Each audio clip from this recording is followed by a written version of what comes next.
Danish ஐயோவோட sports event updates குடுத்துருந்தேன். பார்த்துருப்பீங்கன்னு நெனைக்கிறேன். அன்னைக்கு நான் ரொம்ப பார்த்து அட்மையர் பண்ண ஒரு விஷயம் என்னன்னா, வீட்ல என்னதான் 2 பேரும் அடிச்சுக்கிட்டாலும், கிரவுண்ட்ல வந்து பார்த்தீங்கன்னா, தனிஷா ஷையுக்கு அட்வைஸ் பண்ணதாகட்டும், கைட் பண்ணதாகட்டும், நான் தனிஷாக்கு சொல்லியிருந்தேன், ஷையுக்கு கொஞ்சம் டிப்ஸ் குடுன்ட்டு. என்னதான் நம்ம சொன்னாலும் அவங்களுக்கே அந்த இன்ட்ரெஸ்ட் இருந்தா தானே பண்ணுவாங்க.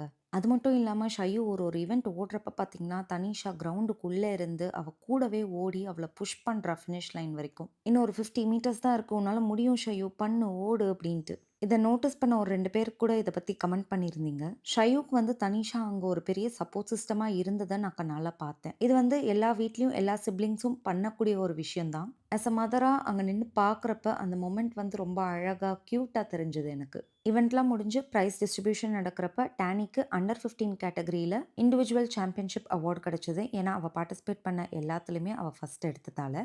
அதே மாதிரி ஷையுவும் அண்டர் 13 கேட்டகரியில அவ பார்ட்டிசிபேட் பண்ண எல்லாத்துலயும் ஃபர்ஸ்ட் வந்ததால, அவளுக்கும் இண்டிவிஜுவல் சாம்பியன்ஷிப் அவார்ட் கிடைச்சது. மொத்தத்துல அன்னைக்கு ப்ரவுட் மொமெண்ட்டும் இருந்துச்சு. இந்த அக்கா தங்கச்சியோட இணை பிரியாத பாசத்துல மெல்ட் ஆன மொமெண்ட்டும் இருந்துச்சு.